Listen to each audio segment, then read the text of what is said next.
اب آئیے اپنے ذہن و مزاج کو ایک انتہائی مدلل کتاب سننے کے لیے تیار کریں.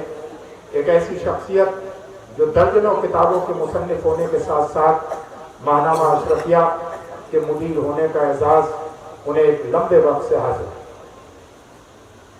اس کے ساتھ ساتھ ان کی خطابت کبھی محتاج تعارف نہیں رہی ہے، اس لیے کہ وہ اپنی جہاں وہ اپنے قلم کے لیے جانے اور پہچانے جاتے ہیں وہیں وہ اپنی خطابت کے لیے بھی اپنی منفرد شناخت رکھتے ہیں.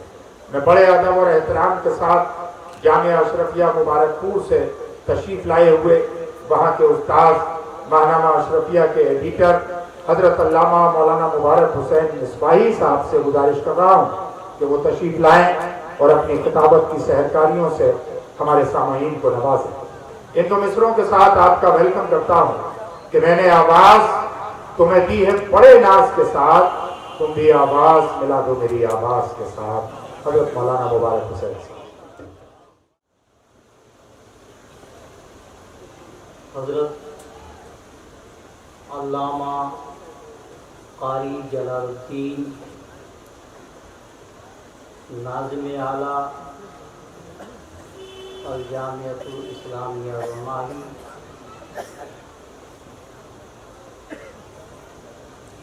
دیگر علماء کرام، شعراء اسلام، معزز سامعین اعظام، نونہالان ملت، پردہ نشین خواتین امت، السلام علیکم ورحمۃ اللہ تعالی وبرکاتہ. الحمدللہ نحمدہ ونستعینہ ونستغفرہ ونؤمن بہ ونتوکل علیہ ونعوذ باللہ من شرور انفسنا ومن سیئات اعمالنا، من یہدہ اللہ فلا مضل لہ ومن یضللہ فلا ہادی لہ، ونشهد أن لا إله إلا الله ونشهد أن محمدا عبده ورسوله. أما بعد، فأعوذ بالله من الشيطان الرجيم. بسم الله الرحمن الرحيم. النبي أولى بالمؤمنين من أنفسهم وأزواجه أمهاتهم. وقال الله تعالى: ضربت عليهم الذلة أينما ثقفوا إلا بحبل من الله وحبل من الناس. صدق الله العلي العظيم وبلغنا رسوله النبي الأمين الكريم. آئیے ہم اور آپ انتہائی عقیدت و احترام کے ساتھ آقائے کائنات، فخر موجودات، حضور سیاح لا مقام، مالک کون و مکان، مختار دو جہاں، خاتم پیغمبران کی بارگاہ میں یہاں سے وہاں تک بآواز بلند جھوم جھوم کر پڑھیں: اللہم صلی علی سیدنا و شفیعنا و نبینا و حبیبنا و مولانا محمد و بارک وسلم صلاۃ و سلاما علیک یا رسول اللہ. محترم حضرات، بے پناہ مبارکباد کے مستحق ہیں. پیر طریقت حضرت علامہ شاہ شعیب العلیم بقائی دامت برکاتہ القدسیہ کہ یہ اپنے ہر اجلاس کو کسی ایسے عنوان کو منتخب کرتے ہیں جو عام طور پر اہل سنت و جماعت کم توجہ دیتے ہیں یا اس کی طرف کم توجہ فرماتے ہیں. مجھے خوب یاد آ رہا ہے اس سے پہلے شاید حضرت زینب رضی اللہ تعالی عنہ پر اور اس سے پہلے شاید حضرت امام حسن مجتبی رضی اللہ تعالی عنہ پر اور بھی اسی طرح کے موضوعات آپ منتخب فرماتے ہیں، اور نہ صرف یہ کہ کانفرنس کرتے ہیں بلکہ دن میں آج بھی حسب روایت ایک شاندار اور وقیع سیمینار ہوا، مگر ابھی تک ان کی اشاعت مضامین و مقالات کی نہیں ہو سکی. مجھے گزارش کرتا ہوں انتہائی ادب کے ساتھ اپنے عظیم اور انتہائی معزز شخصیت عالی جناب ذکی بقائی صاحب سے کہ آپ توجہ فرمائیں گے تو انشاءاللہ سب کچھ ہو جائے گا. یہ ٹھیک ہے، حضرت فرما رہا تیار ہے تو گفتگو تو میں ہر سال سن لیتا ہوں انشاءاللہ انشاءاللہ. اچھا خیر،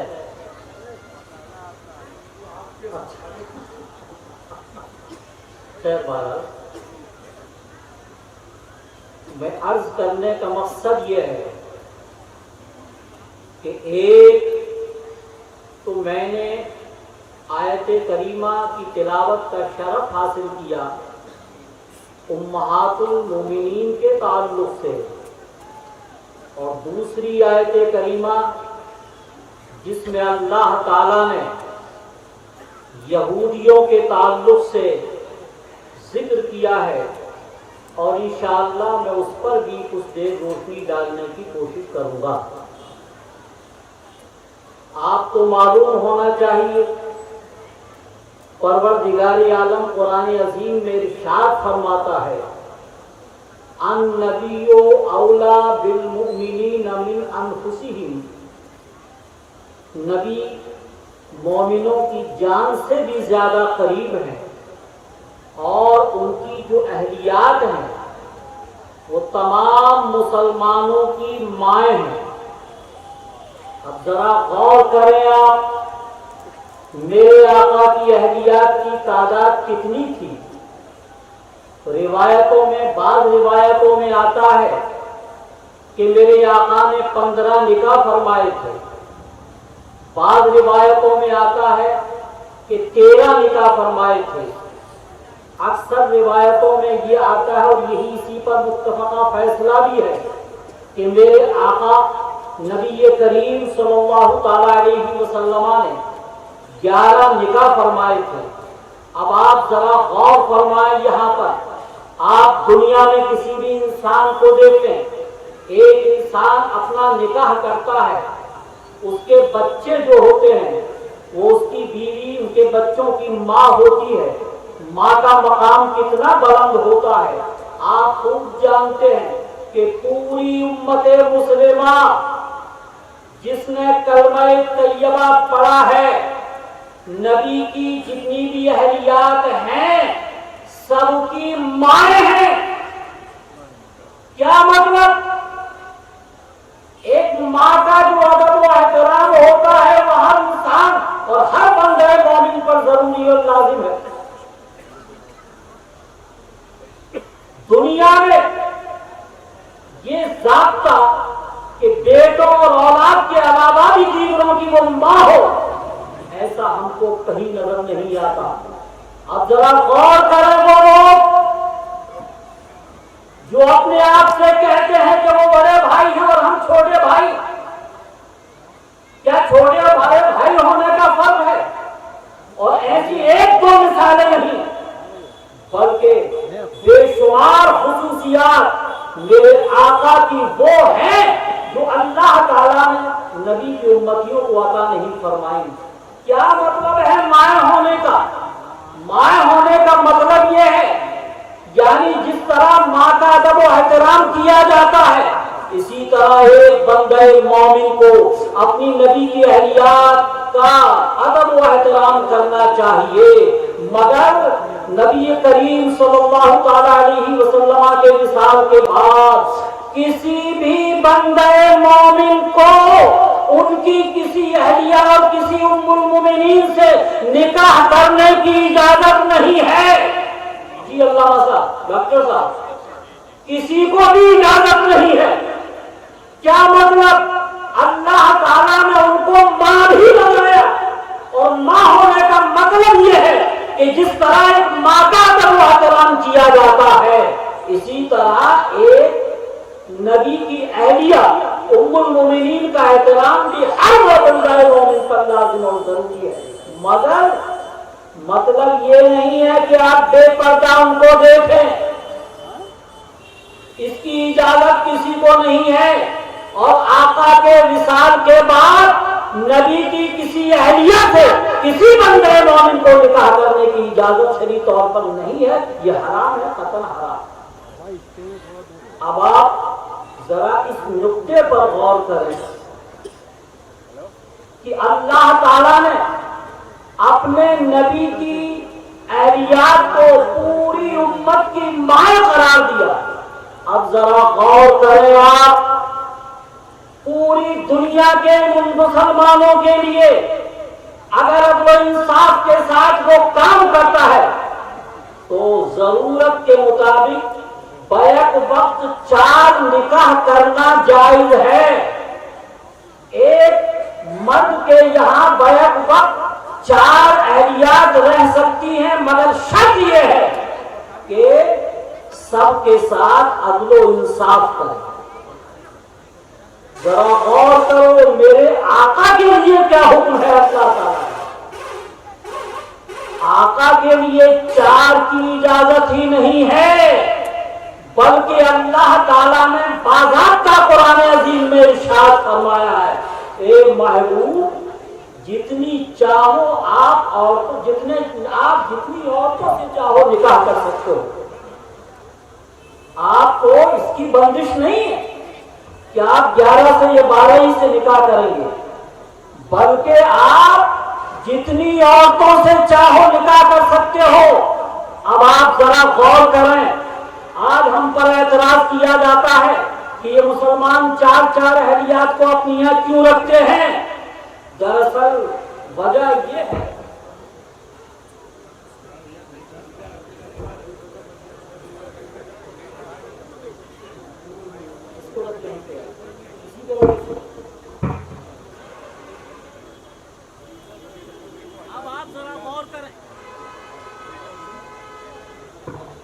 اب آپ ذرا غور کریں، ہر بندے مومن کو 4 کی اجازت کیوں دی گئی ہے؟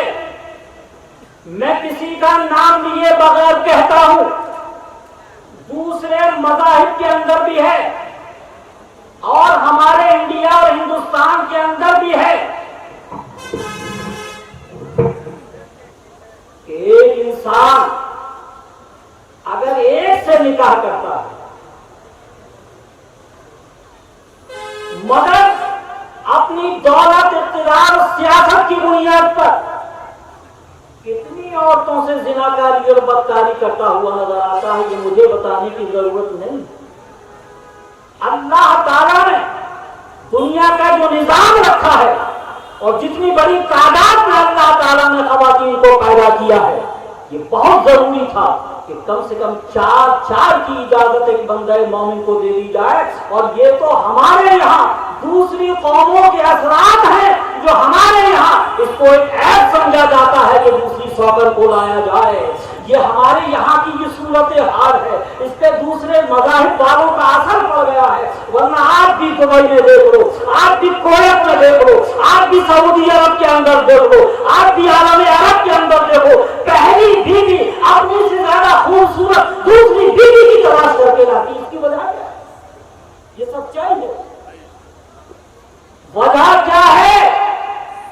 امہاتُ المومنین کی تعداد اتنی زیادہ کیوں؟ اور امہاتُ المومنین کے بعد ہر مومن کو اللہ تعالیٰ نے 4 بیویوں کے رکھنے کی اجازت دی، تو دراصل ایک انسانی ضرورت بھی ہے۔ اور یوں سروے کیا جائے پوری دنیا کا تو معلوم ہوگا کتنی بڑی تعداد میں عورتیں اور خواتین موجود ہیں اور مردوں کی تعداد کیا ہے، تو آپ کو اندازہ ہوگا ایک عورت کی عزت کے تحفظ کے لیے، ایک عورت کی نسوانیت کے تحفظ کے لیے، ایک عورت کے اخراجات کے تحفظ کے لیے، ایک عورت کے صحیح طور پر رکھنے کے لیے ضروری تھا کہ ایک مرد کم سے کم 4 بیویوں کو رکھے، تو یقیناً اس کا کام ہوتا چلا جائے گا۔ اب سوال یہ ہے کہ میرے آقا نے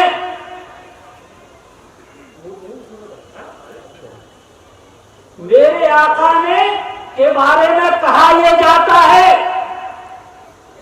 کہ معاذ اللہ، کروڑوں بار معاذ اللہ، کہ انہوں نے عیاشی کی تھی۔ ذرا غور کرو، میرے آقا نے 25 سال کے عنفوان شباب میں 40 سال کی خاتون جو 2 مردوں کی بیوہ تھی،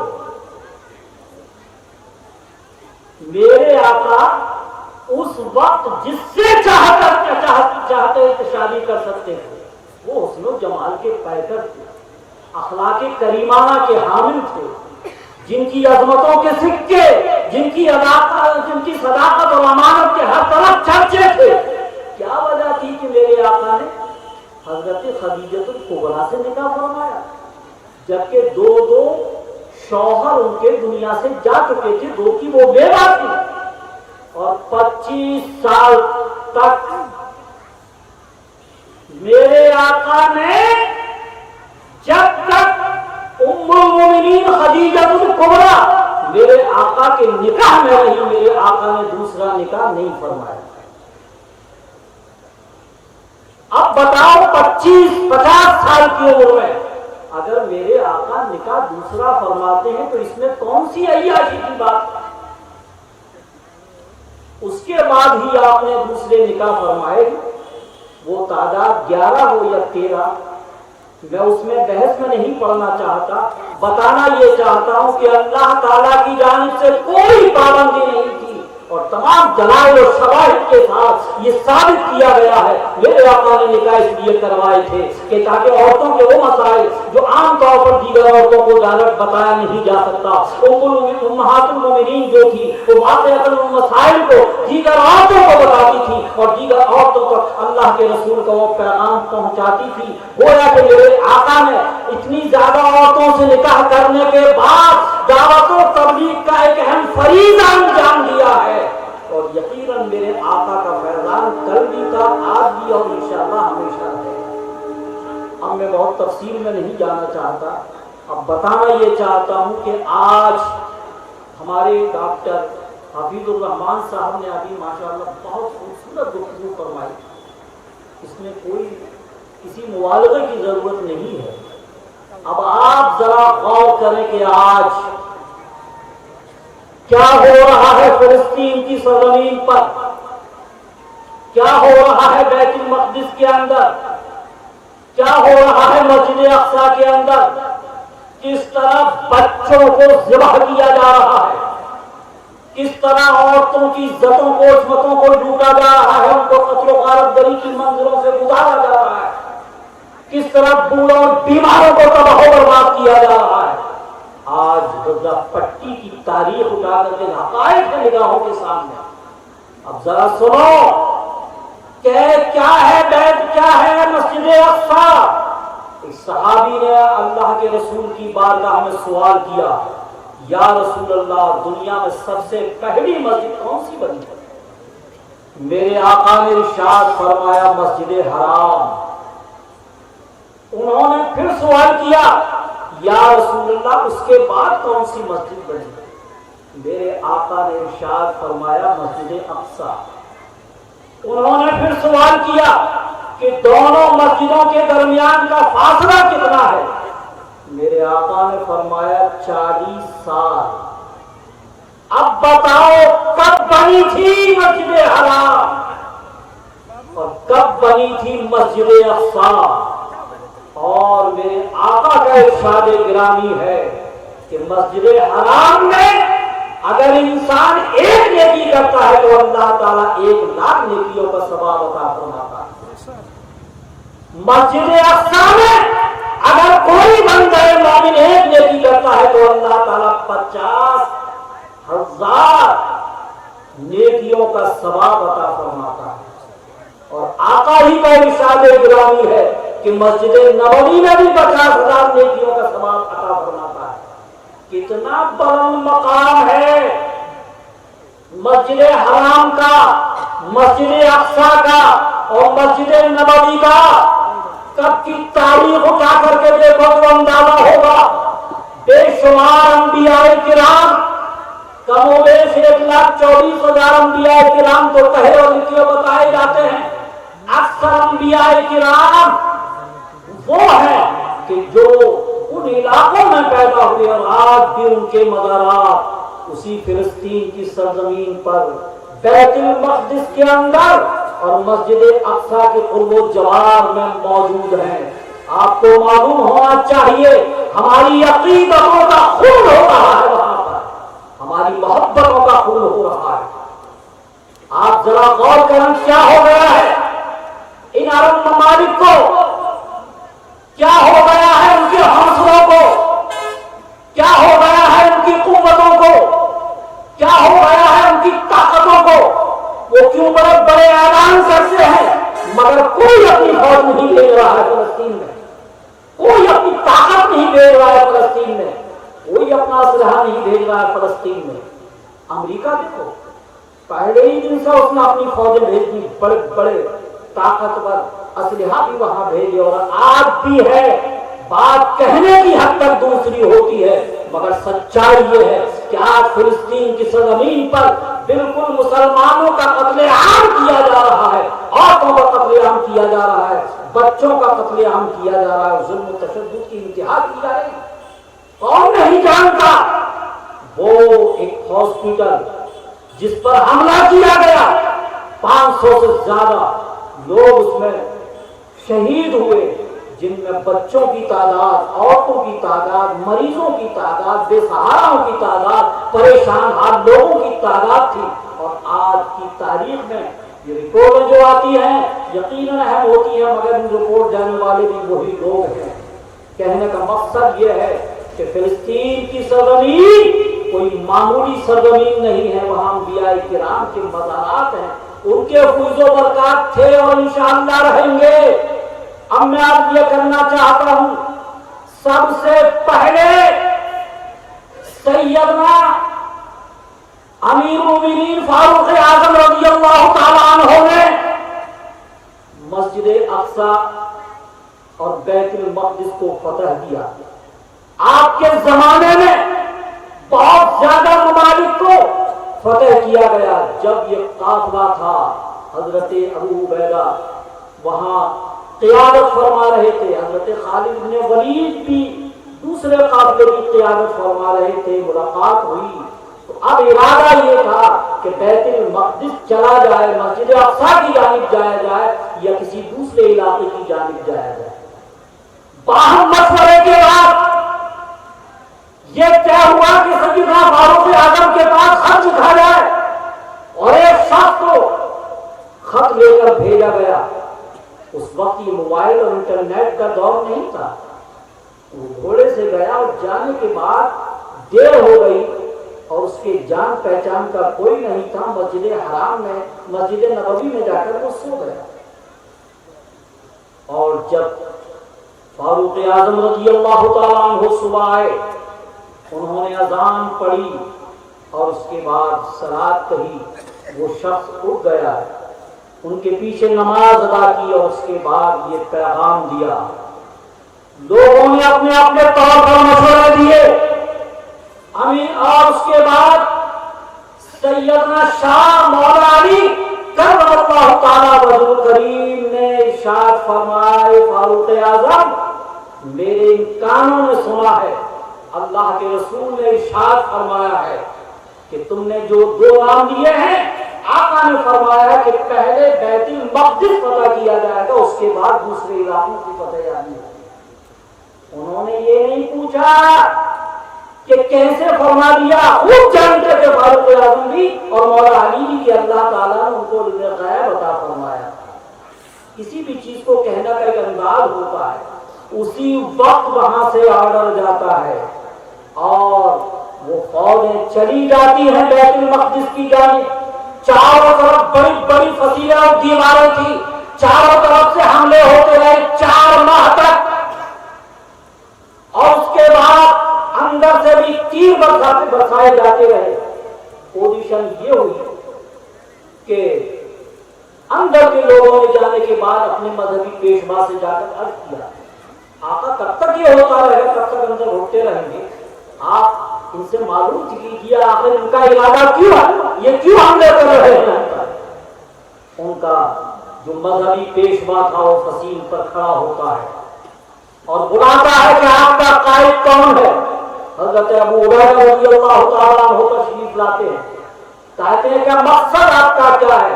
کہ مقصد ہمارا یہ ہے یا تو کلمہ طیبہ پڑھ کر داخل اسلام ہو جاؤ، یا پھر آپ یہ تیار نہیں ہو تو کم سے کم جزیہ اور ٹیکس دے اور ہماری حکومت کو تسلیم کر لو، اور اگر یہ بھی نہیں کرتے تو تم جنگ کے لیے تیار ہو جاؤ۔ مگر اس نے کوئی جواب نہیں دیا باپو۔ اس کے بعد جنگ ہوتی رہی، پھر اس کے بعد اندر کے لوگوں نے جانے کے بعد اس کو کہا آخر جب تک یہ ہوتا رہے گا۔ وہ پھر آتا ہے فصیل پر، اور آنے کے بعد پھر حضرت ابو عبیدہ رضی اللہ تعالیٰ عنہ اس کے پاس تشریف لے جاتے ہیں، اور جانے کے بعد پوچھتے ہیں کہ آخر آپ کا مقصد کیا ہے؟ انہوں نے وہی 3 باتیں جو پہلے ارشاد فرمائی تھی فرمائی، کہا کہ یہ تو نہیں ہو سکے گا، کہا کہ اس کو فتح کرے گا مگر تم نہیں۔ انہوں نے کہا کہ کون ہے ذرا بتاؤ تو صحیح، کہ یہ ساری باتیں نہیں بتائی جا سکتی، صرف نام بتا سکتا ہوں، ان کا نام فاروق اعظم رضی اللہ تعالیٰ عنہ ہے، جو اس کو سب سے پہلے فتح کریں گے اور وہ رسول ہاشمی صلی اللہ تعالیٰ علیہ وسلم کی امتی ہوں گے۔ انہوں نے کہا وہی تو ہمارے آقا، اور انہوں نے تو ہم کو یہاں بھیجا ہے۔ اس کے بعد جو خوشی کی لہر دوڑ جاتی ہے، جنگ بند کر دی جاتی ہے، اور ایک پیغام پہنچتا ہے فاروق اعظم رضی اللہ تعالیٰ عنہ کی بارگاہ میں۔ وہاں بھی لوگوں نے طرح طرح کی باتیں کہیں، مگر پھر آپ تشریف لاتے ہیں، اور تشریف لانے کا انداز بھی عجیب و غریب تھا۔ آپ کے ساتھ کچھ انصار تھے، آپ کے ساتھ کچھ مہاجرین تھے، آپ کا ایک غلام تھا، اور اس میں یہ طے ہوتا ہے کہ ایک غلام 1 میل تک تم پیدل چلو گے، ہم گھوڑے پر سوار ہوں گے، اور 1 میل تک تم سوار ہوگے اور ہم گھوڑے کی نکیل پکڑ کر آگے آگے چلیں گے۔ تاریخ بتاتی ہے سیدنا فاروق اعظم رضی اللہ تعالیٰ عنہ جب فلسطین کی سرزمین پر داخل ہو رہے تھے تو گھوڑے پر بیٹھنے کی باری غلام کی تھی اور نکیل پکڑنے کی باری سیدنا فاروق اعظم رضی اللہ تعالیٰ عنہ کی تھی۔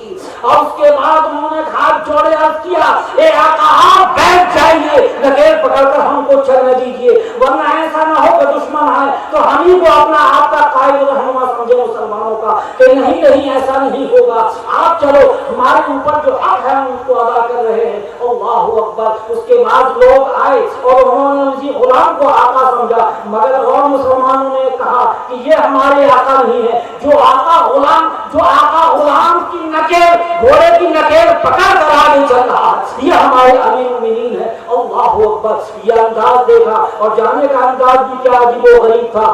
آپ کو حیرت ہوگی، آج بھی ہم لباس پہنتے ہیں، مگر اللہ کا شیر بھی لباس پہن رہا تھا، وہ پوری دنیا کا امیر المومنین تھا، وہ بھی لباس پہنے ہوا تھا۔ تاریخ بتاتی ہے 14 پیبند لگے ہوئے تھے ان کے جبے شریف۔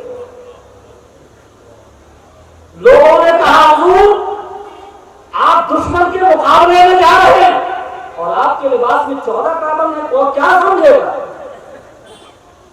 ہزار انکار کے باوجود مسلمانوں نے کو ایک وائٹ کلر کا سفید جبہ پہنا دیا، گھوڑا بدل دیا، چند قدم آگے بڑھے، گھوڑے سے نیچے اترا اور کہتے ہیں کہ لوگوں مسلمانوں اس